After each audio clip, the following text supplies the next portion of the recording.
Right now, though, Yes. our guests, Winterhearth, are here. How's it going, guys? Pretty good. Can't complain. Could you do us a favor and introduce yourselves to the fine folks at home? I'm Andrew Marsh. That's lead and rhythm guitar and vocals. I'm Michael Small, and I play drums in Winterhearth. Cool. So, do you want to just kind of talk a little bit about your band for the people who might not have ever heard about your music before?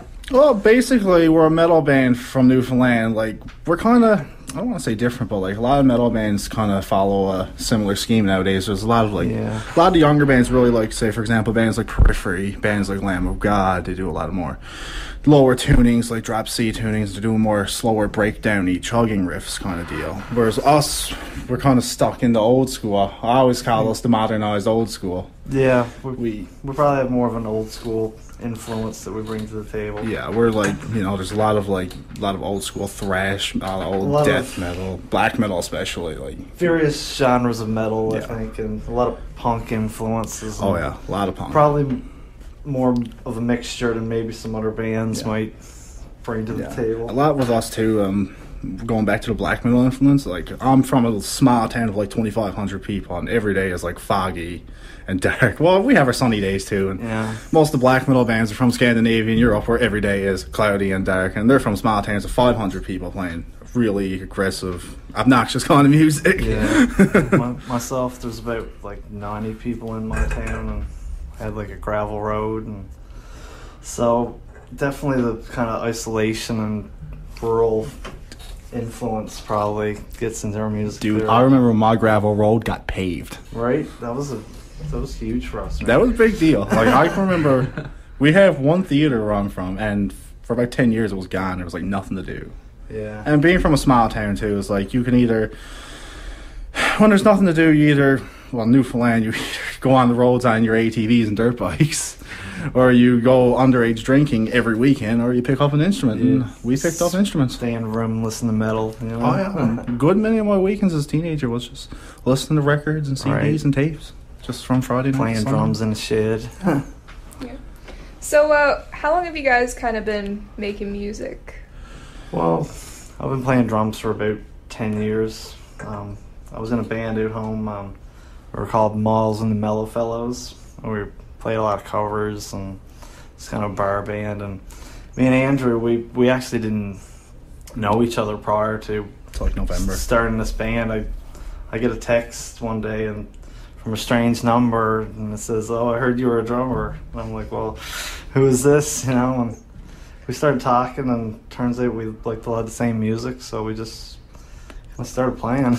Cool. Yeah. For me, well, I've been playing guitar for about 12 years, been playing bass for about 8 years, and since Christmas I started playing keyboard. I've, basically high school has just been jamming with random people playing random talent shows, and I came into St. John's to do the Academy Canada Music and Recording Arts program, which is what he's doing right now. Currently doing we were the first year students when I was going, and well, I did well in school, and after that, one day, I've got a message from a guy named Brandon Tucker about joining a band called Wages of Sin, and they were having trouble. Their guitar player quit, something like that, and so I was in Wages of Sin for about 6 months. It was quite a different experience. Me playing in a metalcore band that was pretty like a lot of Bullet for My Valentine, who I loved those guys growing up. Not so much their newer stuff, but their older stuff was pretty cool, and a lot about like I got an August Burns Red vibe from them. Now they probably didn't, but it was just pretty cool. The first show I ever played with him was opening up for Silverstein, which was my first show ever in St. John's. Yeah, I can remember hearing about Wages. Like, I used to live in Grand Falls, and I'd just be researching kind of St. John's bands, and Wages' name always kind of came up. So it's kind of cool. Oh yeah. So, how did you guys decide on the name for your band? None of us made it. It was actually the absent guy. The band, Robbie, our bass player, Robbie Butler, and there was actually a little. It was a bit of a story behind it, I think. Yeah, well, basically we had a jam one night, and the guys like every name I listed. The guys were like, "Oh, we don't like this. We don't like this." My original band name for a band since I was 17 was Lucifer's Children, which is a bit and then it was Misery Saint, Blasphemous Intent, and then I was kind of just frustrated, couldn't think of a name, and we had a show in a week and a half. And so I'm driving Robbie home on Mount Sorrel Road, and random 10 centimeters of snow just decided to fall. And Robbie just started thinking, he was like, "When do we call the band Winterhearth?" And I was like, "Explain, because I have no idea what that means, Robbie." And then he explained what hearth means, and I was like, "Oh yeah, so basically it means isolated, frozen, frosted, evil hell." Right? Yeah. Cool. And we're back here on the party. Yes, we are. Yes, we are. Back here with Winterhearth. Yes, we are. And you actually just heard one of their tracks there. What are off their demo? It's off. It's the first song off our first demo, Beyond the Frosted Graves, and the song's called Tarot Cards. Cool. So do you want to just talk a little bit about the inspiration for that song? Well, musically, it's actually when I first started going to college in January 2010. I was listening to a lot of really big New Testament at the time, and I was into the whole Bullet for My Valentine thing too. Like, I guess the catchiness of the music and the production, but I wanted the raw energy of a band like Testament or something, and the flashy riffs you would see in a band like Testament. Definitely. And plus the introduction is very, to me, kind of a progressive kind of 70s kind of thing. More of a melodic intro. Yeah, like the song is kind of tarot cards, and it's trying to make an ambience, eeriness to it. Yeah, that kind of vibe, and like tarot cards, like that's the whole, like, I don't want to say religion, but divinatory, which is like people believing in fate and that things control it, and really you control yourself and you put yourself where you are in life. Definitely. And like the final line of that song, one thing is certain: the final card is always death. Like, it's true. Like, not to be morbid, but everyone dies. You can't get around it. You can't get around it. Like, no matter what you do, you're just human at the end of the day. Right. Yeah. Nothing more. Cool. So, what is the metal scene like in St. John's? It's. We haven't actually seen. I've Too seen much it. of He it. hasn't. I have back at Wages of Sin. Like, I know a few really cool, like, guys who put off some really cool metal shows, and it's sad that it's not as out there as I think it should be. Yeah. Like, I mean, there's wicked bands out there like Wet lot of Band, talent. Fire Rain, Devastator. Downtown is just full of any genre of music, really. Well, It's that's the just beauty. talent Yes, is- the beauty of George Street is the diversity. Yeah, you the see diversity. Any given night, I mean, you can go down if you want to dance or you want to, mosh. You can find it all. yeah, and I've got a bit for everybody. I'm starting to notice too. Some of the metal bands are playing with a lot of the punk bands too, which is pretty Definitely, I think there's only a couple of bars that really play that kind of music. So I think that people in bands kind of need to stick together, and I think no matter what kind of music you Well, play, yeah. artists need to support each other. And cool. Yeah, it's funny we mentioned the whole different styles because that CBTG show. I mean, like this gothic techno ambient kind of band were on before us. right, this band we haven't really played a full metal show. It's yet. in the process So of the we're hoping- making. We're hoping to get some bands to. Yeah. Yeah. A lot of it was, for me personally, Wages of Sin, I've played a total of 5 to 6 shows, and they were all ages shows. And all ages metal shows or pop punk shows. Like, I think the last show I played with Wages, it had Knockout and Short-Handed, and I think Over the Top we're supposed to play, but things happened, cancellation. But it's just, I want to try something a bit different at first before I go back into the all ages thing. Because I actually have a bunch of people who are in the all ages scene, like the younger kids, like, man, when are you guys going to play? You guys are like metal. We had a bit of a demand. It's like, yeah. Reach a wide audience, I would say. And it's cool because the guy who put off, I like to refer to the CB show because it was one of my favorite shows. It was a fun show. And the guy who put off the show, I think you guys had him here before. Do you guys have Navigator Black here? I'm pretty sure. Yeah. Yeah, Alex Nafta. He said to me the next day, he's like, man, you guys are the talk of CBs tonight. And he's like, people who despise metal music love you guys. Yeah. And I was like, that's pretty cool when people who don't even like the style itself like that. We're doing something right at the very beginning, and we're off to a really good Probably start. see something, or maybe hear something different, or probably just some of the catchiness we got in there just maybe Definitely. attracts people. Lots of catchiness, lots of well, I always thought too, the best music either makes you want to love or fight. Yeah. And I think we're in the we fight do. section. Like, that's what sells. Like, it's sad but true. Yeah. So, you guys were saying during the break that you had played a couple shows thus far in your being as Winterhearth. What is the, well, you guys were talking a little bit about before that there was a lot of people that like it. What is the reception at shows? Do you get a lot of people, you know? Well, the first show we played, there were a few bars there kind of just hanging out, and I think when we got up, it was cool. They kind of started throwing down. Yeah, more people start coming in as we started playing. It was like a group of kind of big guys, and they were. We got up and bodies started flying. Yeah, it was kind of a violent reaction. Yeah, like I was on the front of house stage left, if you're a sound guy, and Robbie was on front of house stage right, and Mike was in the middle behind, and there were people flying between me and Robbie. I was kind of like coming. Yeah, wow. I'm watching the guys in front handbagging, and I'm there playing my drums, and I just see bars flying left, right, and center. I'm like, what's going on? And when we did the Misfits covers too, the punks were loving it. We got a lot of good reactions on our covers. Well, the first show was, I couldn't believe the reaction we got. Yeah, the first show. And to our originals too. I think people were really getting down. Oh yeah, people really like the originals. Sure. We're going to take it away with another song off of Winterhearth's demo. Yes. This is the Heretic Witch. Anyhow, we're back here with Winterhearth. Yes, we are. So what can you guys tell us about that song we just heard? At Heretic Witch? Yeah. I've written that actually when I first had a PV roll tour guitar for Christmas. That was when I was 16 years old. I actually written that. Yeah. Long time. A while ago. Yeah, it's 6 years ago I've written that. I actually had it scrapped. And one day I just ended up playing some of the riffs on it, and I was like, man, I really like this. I'm going to keep it. Yeah. And the lyrics to it is basically, it's just a real dark horror story because, well, at the time I was really into watching horror movies and the whole dark imagery and stuff. And the cool thing is that real catchy, I always call it dance moment in the refrain. Yeah. I think that song has a little bit of everything that we do, you know, and even in the intro, there's kind of a little death metal and black metal kind of riffing. Yeah, the intro to me is very old school dark throne. There's a bit of punk and there's a bit of everything, really. Yeah, a lot of everything. And the refrain is I was very into Megadeth when I did that. Dave Mustaine is the man. There's just a bit of a typo vibe in there, too. Oh, yeah. He's pretty cool, too. Pierce Steele, he's also the man. Rest in peace. Yep. So you guys want to talk a little bit more about the influences on your music and your lyrics?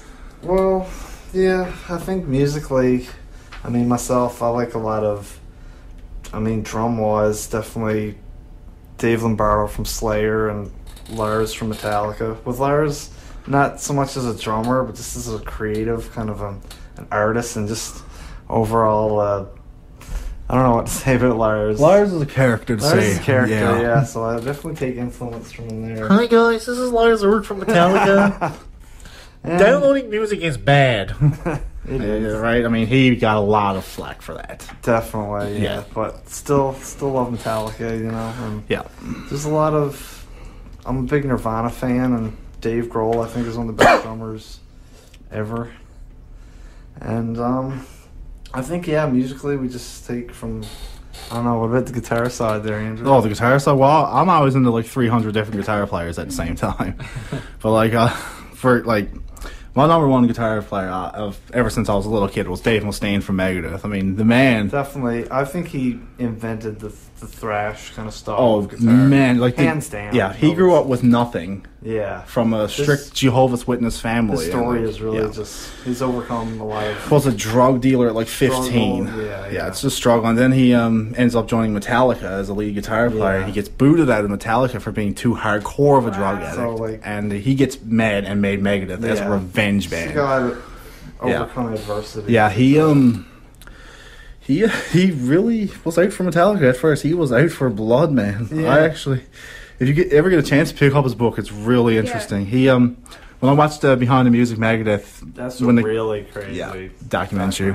When he started talking about Megadeth, he goes, "My goal, I just want to get back to Metallica. I wanted to make the best, state of the art, heaviest, fastest, most technical metal band that the States has ever seen." I was like, whoa. Right. And the term Megadeth is actually a military term, meaning a million deaths per nuclear disaster. Yeah, definitely one of them. Oh, yeah. And, besides Megadeth, I'm also a huge, I like a lot of the older stuff, too. Diamond Head is another band I really love. They're a back in their time, back in 1980, they were going to be considered the next Led Zeppelin. And they had a lot. It's basically like Led Zeppelin mixed with Black Sabbath, Right. mixed with Deep Purple. Yeah. A lot of diversity. Metallica covers. Metallica covered "Am I Evil," that's and really everyone thought Metallica made That's where they it. got their money from. Yeah, they were the band everyone covered. And there's so many guitar players. Huge Michael Schenker Huge fan. influences. He's Michael Schenker is everyone heard of the Scorpions.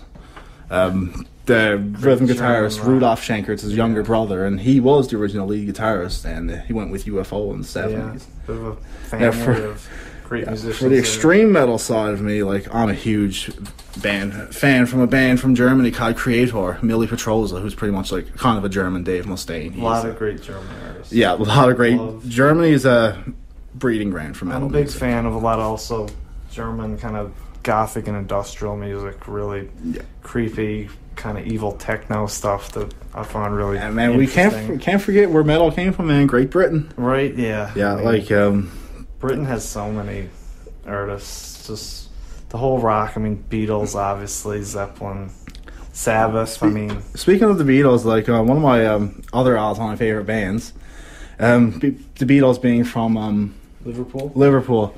The death metal band Carcass are from Liverpool, and they're actually considered the forefathers, one of the fathers of melodic death metal. When it comes to British metal, Yeah, British Cradle metal, of Filth, Cradle of Filth. I've followed for years. Yeah, I'm a huge Napalm Death fan too. I mean, they're the My godfathers. Dying of Bride. My Dying Good Bride, Jim yes, Brand, man. I like definitely Napalm. a lot of the older stuff too. Saxon, Tigers of Pentang, Raven, So- Venom. I think we did. Yeah, can't forget. You're wearing And you it can't. right there. Yeah, I'm wearing the You black guys metal can't shirt see, right but now. my And friend Andrew here is wearing a Venom black metal. The shirt you'll always see at a heavy metal concert. yeah, yeah. And then there's the oldies like Motorhead, Judas Yeah, Priest, like so- old Judas Priest, man. We definitely take a lot of European more, because you can see the kind of difference in style between like American and European metal. There's, America is more like how should I say It's it? going now more, I think, in a kind of a hardcore, but Yeah, not really. Like, there's definitely hardcore influences, but to me, hardcore is more like a kind of yeah. more punk vibe, and now it's just, Yeah. I think there's just so much saturation in music. Yeah. It's hard to really. America lately has produced some real cool metal bands. Like a lot of these, like I call them retro metal bands, like there's Havoc. definitely- Yeah. This really cool band. It's like a black thrash metal band called Skeleton, which they're really cool. They're really cool. They're really in your face. Really catchy rhythms. Really catchy melodies. There's definitely a good underground scene, and Yeah. yeah. But with the American to Cool. Europe thing, like for every 10 European bands I listen to, it's one American band. It's my ratio. Yeah. Yeah. Yeah, definitely. Cool. So we were playing some music off your demo, which you have recorded. Are there any more plans to record and release new music in your near future? Tons of plans. Definitely. Lots I mean, of. Yeah.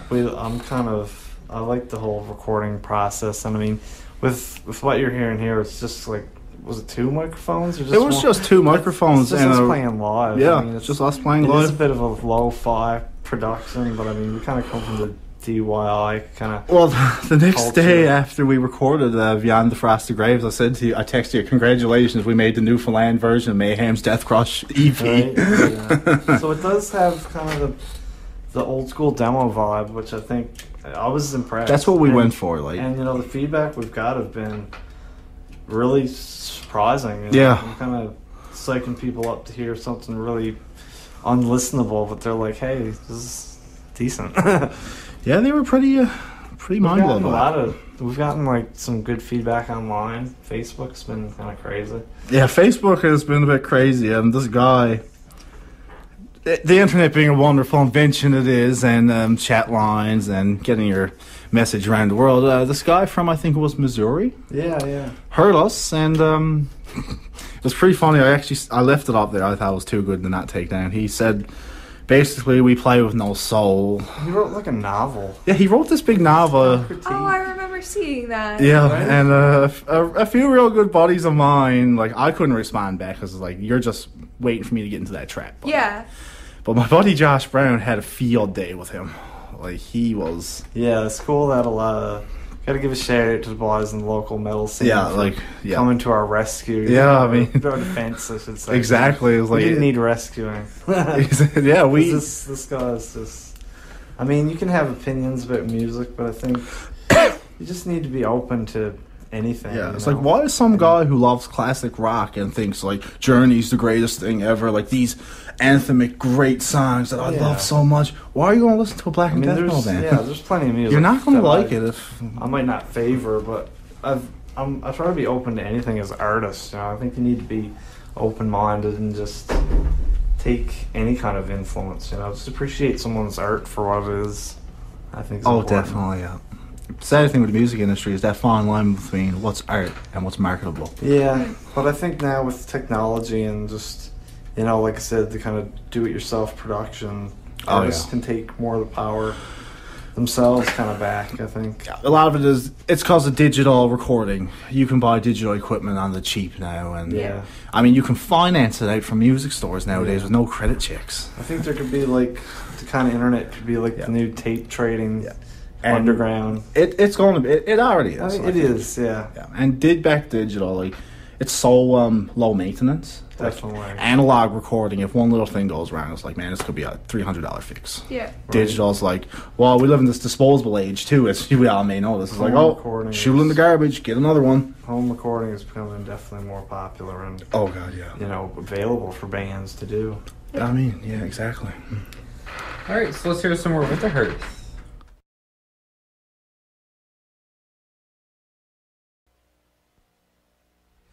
All right, back here on the Party on Stage America. Yes, we are. We just heard some Winterhearth. Yes, we did. And I'm going to ask this question again. Yeah. What can you guys tell us about that song we just heard? That song I've written by myself in 3 all-nighters in December of 2009. Oh, wow. And I, it was first, it was, this, I think it was the last day of November. I can't remember if it was the 30th or 31st. I can't remember November for that. And it was December 1st, and the all-nighter December 2nd, I finished it to wake up on December 3rd with my shed burnt to the ground. Really? Ouch. And I scrapped the song because, well, I was being kind of traumatized from the whole event. The shed? On Christmas, and it wasn't even an arson or anything. It was just a malfunction. Heartbreaking. Yeah, it was pretty, like I said, traumatizing. Yeah. So I just chilled out for a few weeks and didn't write no string music. It's like, man, it's like, can't do it. It's too emotional for me. Like I was just listening to not softer stuff, more classic hard rock stuff. That's fine. Then by Christmas Day, I was like back into it. Right. Especially, and like that was a month before I went to you know, you start got a metal the, album for Christmas too, right? Oh yeah. Santa stuck some. Oh my god, that's all my parents give me for Right. Christmas. Metal things is like. Yeah. I think this past Christmas, like a Napalm Death box set, Queensryche Operation, not Operation Monochrome, Empire. What was the other one I got? I know I had another one. That's actually pretty sick that they support your metal endeavors. Yes and no. Yeah. Yeah. Well, Dad does. Yeah, Dad really supports it because he knows I'm not just being like, I'm going to be a rock star one day, Dad. He knows I'm not like that. It's like, I'm going to work hard, and I'm going to see what comes out of it. We definitely have kind of career goals in mind, probably. Yeah. Oh, yeah. If I could make a living off music, a living where if something goes wrong, I'm not bankrupt. Right. Yeah. I think you gotta have kind of goals. If you just want to play like music in your room, that's fine. And I mean, I'm 22 and I work full time in the audio visual industry. I mean, not a lot of people even get that chance. Yeah. So, do you guys have any big plans or shows coming up for the near future? Got a few shows. We got it kept under wraps for now. I can't really say anything yet. But we got a few lined up for the summer. Yeah, we're definitely going to be active, and maybe next few weeks you might see us downtown somewhere if you walk into a cold and deserted bar. No, well, probably filled with metalheads. Might be one or two there.